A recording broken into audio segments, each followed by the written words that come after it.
Un cordial saludo para todos. Nos reunimos para hacer la lección divina para este primer domingo del tiempo de Cuaresma del ciclo A.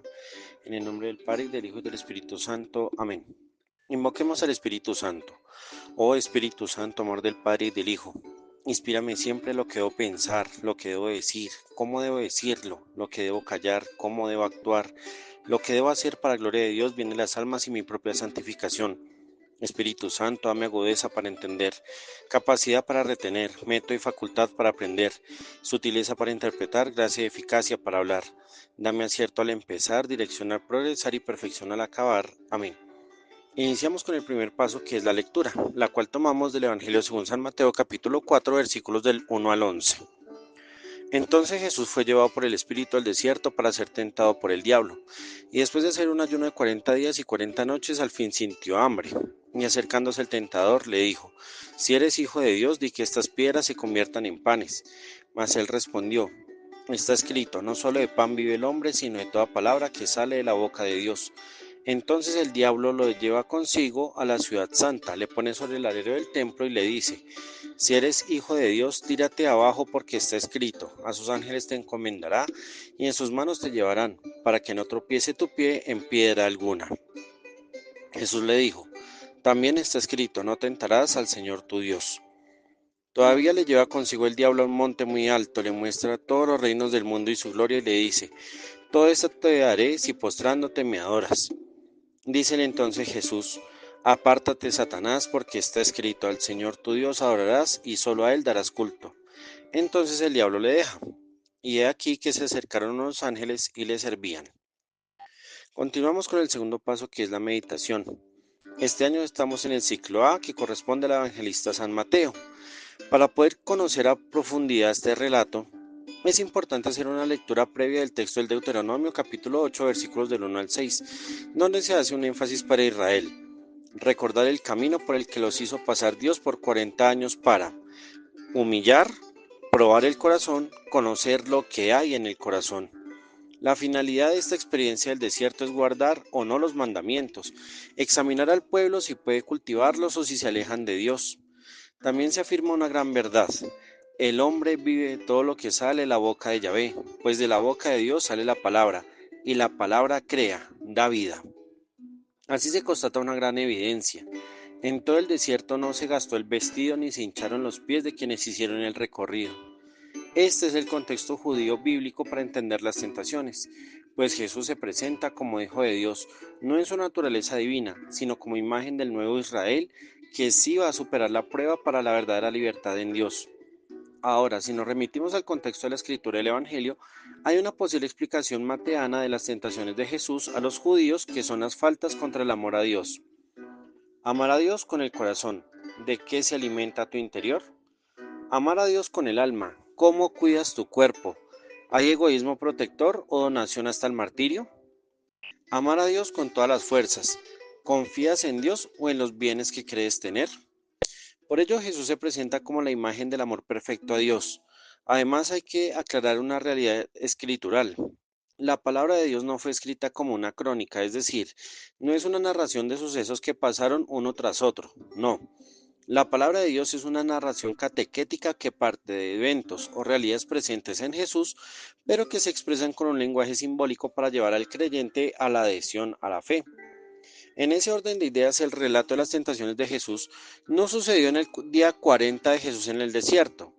Es una explicación de cómo Jesús a lo largo de su existencia fue tentado y probado por Satanás, cuestionando profundamente su condición como hijo de Dios, hasta que al final triunfa su identidad y vence al maligno, dándonos a nosotros la lección de que nuestra vida, a pesar de las pruebas y confrontaciones que tenemos, es una experiencia de purificación de nuestra identidad como hijos de Dios.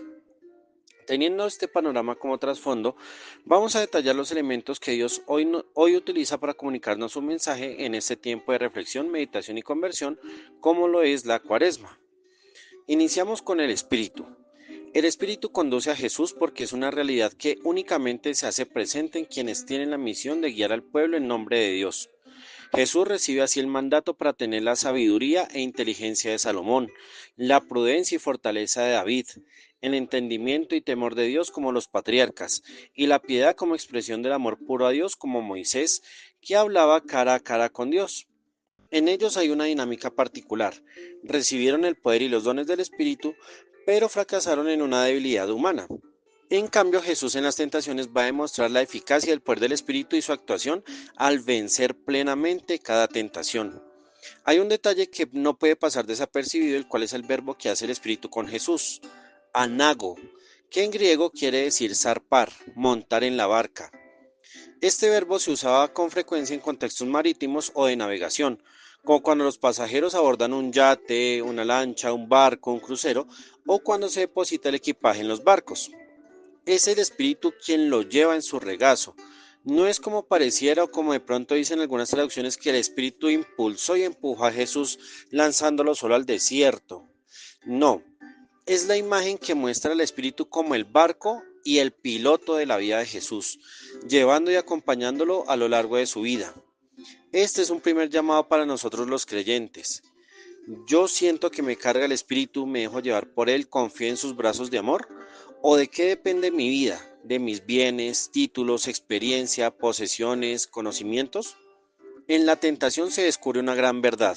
Dios no provoca la prueba, Dios la acompaña y la sostiene con su amor, pues cuando sabes a quién perteneces, sabes tomar las decisiones correctas en tu vida, de modo que al identificarte con alguien, sabes el camino que debes emprender.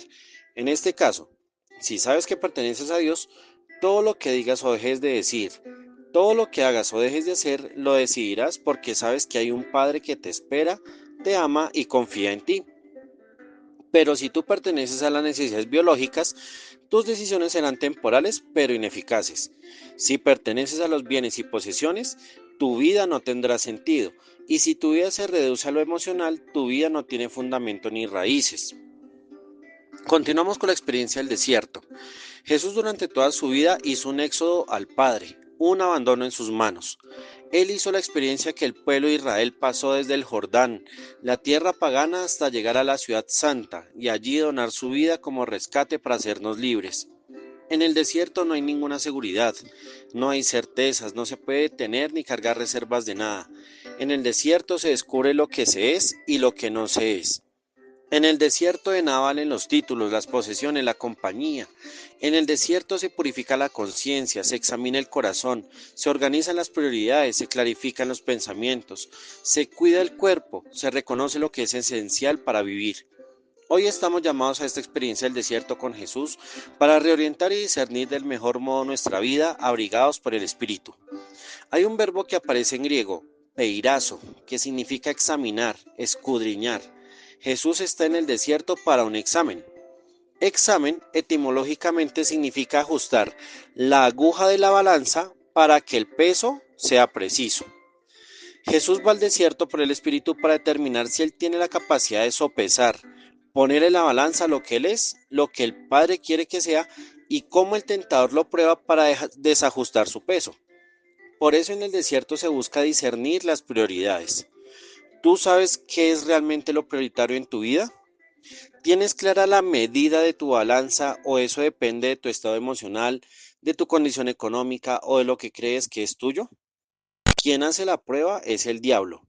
El diablo no se presenta como una entidad fea, asquerosa, temeraria. No es presentado como algo horrendo que genere miedo. Al contrario, el diablo se presenta como un amigo, una realidad atractiva, seductora, placentera, que solo quiere tu dicha. El diablo no es una entidad que muestre cosas feas, sino que al contrario muestra un camino fácil. La diversión, el libertinaje, el poder, la riqueza, el placer, el reconocimiento, el estatus, por eso es tan llamativa. Y no está como una voz ajena o presencia distante. Es una pulsión que está en el interior, la cual llamamos egoísmo, soberbia, autoritarismo, conveniencia, convencimiento. Para entender la dinámica del diablo, miremos la etimología propia que lleva a pensar que es la figura que separa. Si el símbolo, esta palabra símbolo que viene de sim, juntos, y bolos, lanzar, reunir, entonces el símbolo une. En ese caso, diablo significa echar por separado. Dia, separar, dividir. Entonces el diablo es lo que divide nuestro interior. Hay dos voces, la de Dios que te llama a la donación, la entrega, el servicio, la confianza, la fe, la comunión, la comunicación, y la del diablo que te llama a la reserva, a ahorrar, acumular, poseer, desconfiar, tener garantía personal, hacer un mal uso de la soledad, la falta de encuentro y de diálogo, la conservación, el estatismo, la facilidad y la comodidad. Hay algo que quizá puede incomodar o cuestionar a muchos puritanos en los ambientes eclesiales y espirituales, y es cómo es el diálogo entre Jesús y el tentador. Para ello leamos Job 2, capítulo 2, versículo 1. Dios mantiene comunicación con el acusador, con el obstáculo, con el demonio. Entre ellos dos no hay una guerra ni un combate físico desgastante, no hay un maltrato de parte y parte. Hay una comunicación fluida. Jesús habla, dialoga. Y lo mismo que se ve en el Evangelio de este domingo, Jesús no pelea ni riñe con el diablo. Lo escucha, pero también lo corrige, le habla. Pero lo hace no como lo hizo Eva, que se dejó enredar, sino que habla desde su vida, pues toda la existencia de Jesús fue mostrar su pertenencia al Padre. El primer elemento característico de este Evangelio es el ayuno por 40 días. 40 días es toda una vida. El día es el paso de una persona por el mundo. Entonces acá Mateo nos citó en la experiencia de vida de Jesús. A lo largo de su existencia fue cargado por el Espíritu Santo y asimismo fue probado y obstaculizado por el tentador. Hay que aclarar una dinámica especial. El ayuno no es dejar de comer. Para entender el verdadero ayuno conviene leer Isaías en el capítulo 58, versículos del 6 al 12. ¿Qué es ayunar de verdad ante Dios? Es deshacer los nudos de la maldad, soltar los yugos, dejar libres a los maltratados, partir el pan al hambriento, dar hogar a los pobres, vestir al desnudo, no apartar al semejante, no apuntar con el dedo, no hablar maldad, saciar al alma necesitada, ser luz en la oscuridad, fortalecer al débil, reparar y restaurar. Ayunar es no pensar en sí mismo, sino brindar justicia a los que pasan necesidad. Por eso toda privación no es presentada como un castigo o una penitencia, sino como un llamado de atención para que mi bien sea libertad para quien me rodea. Si dejo de comer es para saciar el hambre y la sed de quien está a mi lado. Si dejo de dormir es para compartir un servicio o una enseñanza a quien lo requiere. Si en nuestra actualidad dejo de usar el Internet, las redes sociales y todos esos elementos, digamos, tecnológicos y digitales, es para brindar tiempo de calidad a quien se siente solo. Si hoy dejo, por ejemplo, de maquillarme, de tinturarme, de ponerme X o Y cosas, es para que pueda brindar vestido y ternura al que está alejado. Si yo dejo de perder tiempo en las redes sociales, en juegos, en otras cosas que la verdad nos distraen y nos roban tiempo, es para quizá dedicar tiempo a las personas que sí me aman o que necesitan de mi amor. La etimología hebrea del ayuno se basa principalmente en la raíz sum, que significa cerrar la boca, pues por la boca entra lo que puede ensuciar el alma, la gula, la mentira, los deseos impuros, la grosería, el chisme, las murmuraciones y las quejas. Por eso el ayuno es una invitación para que en el silencio se haga una experiencia de Dios ayudando al prójimo. Y ese fue el ayuno que Jesús hizo durante toda su vida. ¿Qué pasó al final de los 40 días? Al final de su vida, Jesús sintió hambre. Y esto lo constatamos en la experiencia de la cruz, en la pasión y en la muerte del Señor. Al final de su existencia, después de haberse entregado, sintió hambre. En la cruz vemos a un hombre que experimenta el hambre y la sed en su totalidad, y aún así, en vez de alimentarse o saciarse, se sigue donando completamente. Y en la cruz son los líderes y el pueblo los que pronuncian las palabras del tentador. Si en verdad eres hijo de Dios. La tentación no llega con criminales o personas vacías, llega con personas religiosas, figuras políticas, personas con poder de todo tipo que llegan a cuestionar nuestra identidad. Y eso nos pasa también a nosotros en la tribulación, cuando todo se pierde por una enfermedad, por una ruptura, por una crisis, por un fracaso, el maligno a través de muchas personas nos confronta. Si eres hijo de Dios, no te pasaría esto.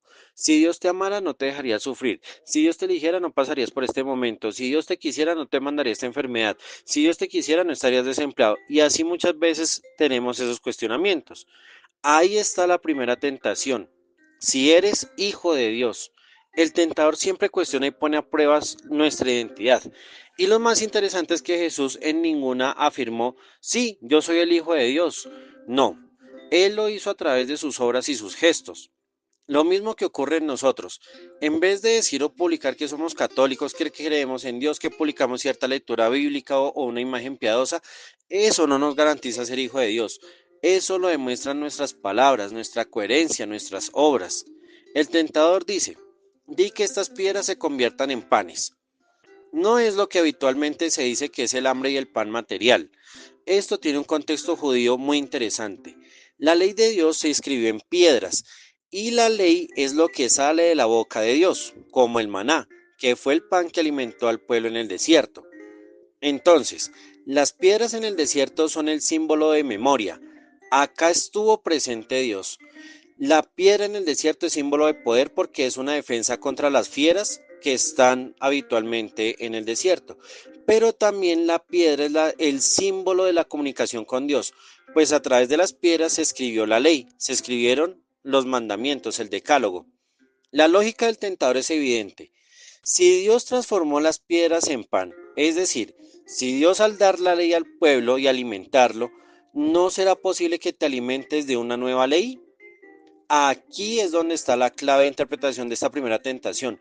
Lleva a una ruptura con el Padre, una división en su interior. Por eso la respuesta de Jesús es determinante. No solo de pan, o sea, es decir, no solo lo que es temporal, eso no es lo que le da alimento al hombre. Jesús va más allá, no se trata de alimentar, es lo que da vida, lo que nos permite vivir. El alimento sirve temporalmente, en cambio lo que da vida es lo que sale de la boca de Dios. Dios en vez de recibir da. Moisés que estuvo, según el texto del Éxodo capítulo 34 versículo 28, estuvo 40 días y 40 noches sin dormir en la montaña para escribir la alianza. Ahora Jesús se presenta como este nuevo Moisés que muestra la plenitud de la nueva ley. No una ley de tribus, es una ley de hijos. No es una ley de sometimiento, es una ley de libertad. Lo que verdaderamente llena al hombre es lo que sale de la boca de Dios. Luego aparece la segunda tentación, el alero del templo, la parte más alta, el pináculo.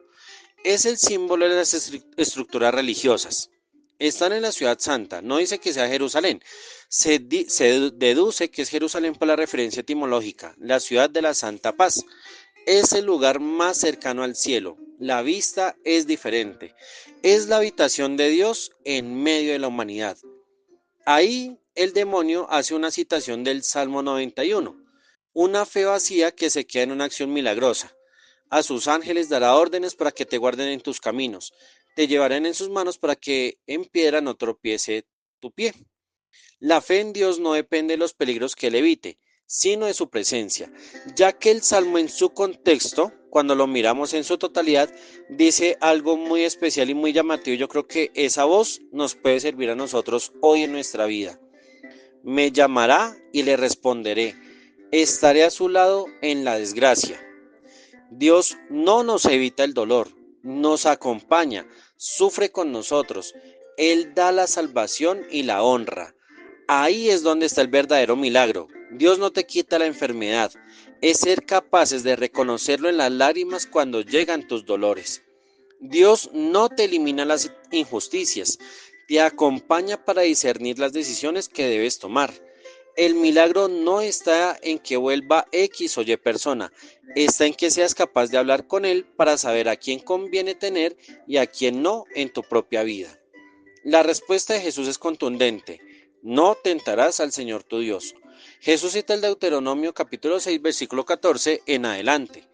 El celo de Dios es un amor exclusivo y guardar los mandamientos tiene un fin más excelso: hacer lo que es recto y bello a los ojos de Dios para que seas feliz y te posesiones de la tierra que Dios te dará. No es una decisión emocional ni momentánea, es una decisión para la eternidad. Cuando tienes claro a quién perteneces, no te dejarás seducir por lo pasajero ni serás oportunista. Sabrás pensar que todo tiene algo mayor y tu meta es ser eterno, como Dios que es eterno. No vale la pena que por 10 minutos, un día o un año de placer o comodidad sacrifiques la eternidad que Dios tiene preparada para ti.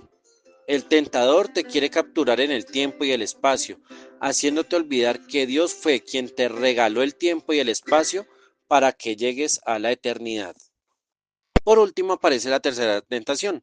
Lo lleva a un monte muy alto, le muestra los reinos y su gloria y se los ofrece para que se postre y lo adore. Eso es lo único que ofrece Satanás. Es lo único que él tiene. Él no puede darte más. El tentador dice, cuando te postres y me adores, pero la traducción literal griega es, cuando caigas a lo más bajo, ahí me estarás adorando. Esto es lo que realmente quiere el tentador, que caigas a lo más bajo, que te rebajes, que olvides tu valor, que olvides tu dignidad. El hombre de Dios no se queda con esta aspiración, siempre quiere más. Jesús lo aparta citando la misma referencia del Deuteronomio. Solo a Dios se dará culto. El hombre cuando se inclina ante Dios no se rebaja, pues solo la rodilla se pone en el suelo, pero la mirada se hacia el cielo. Cuando caes en la tentación, miras el polvo, la tierra. En cambio, cuando confías en Dios, te arrodillas con la certeza que Dios te elevará, pues es su amor el que te inspira y te guía. La respuesta de Jesús es quítate. Evoca la imagen del camino. Si hay un estorbo, un obstáculo, eso impide avanzar el camino.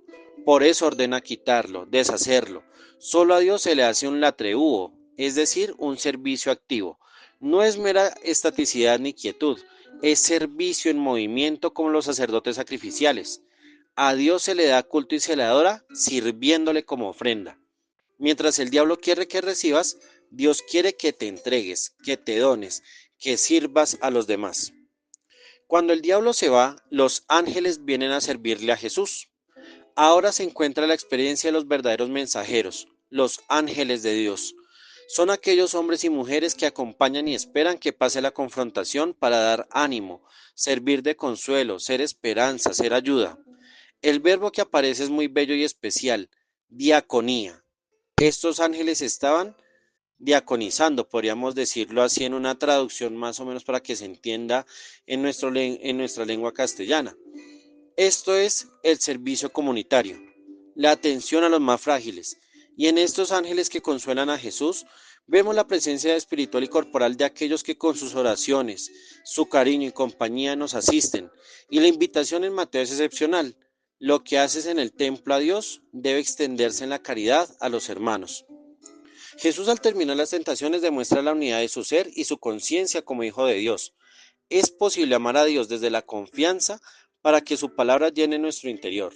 Amarlo con el alma sabiendo que no hay que burlar la prueba ni el martirio, y amarlo con todas las fuerzas ya que por ellas es posible servir sin pretensión de grandezas o de poder. Dirijamos nuestra oración a Dios Padre Celestial.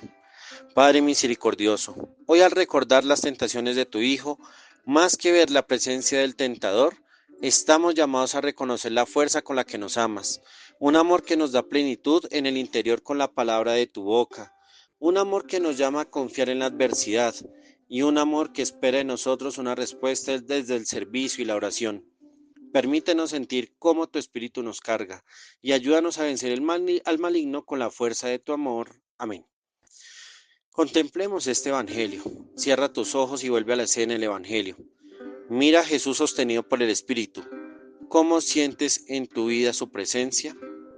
Escucha a Jesús diciendo, solo a Dios darás culto. ¿Qué siente tu corazón al escucharlo?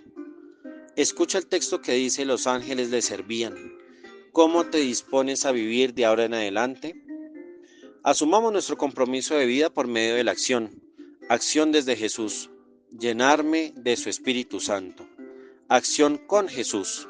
Hago mi experiencia de desierto para la verdadera libertad. Acción para Jesús. Me alimento de toda palabra que sale de la boca de Dios. Ahora de forma personal o comunitaria profundicemos el Evangelio de hoy. Lectura, ¿qué dice el texto? Meditación, ¿qué quiere decir el texto? Oración, ¿qué le digo a Dios desde el texto? Contemplación, ¿cómo me adhiero existencialmente al texto?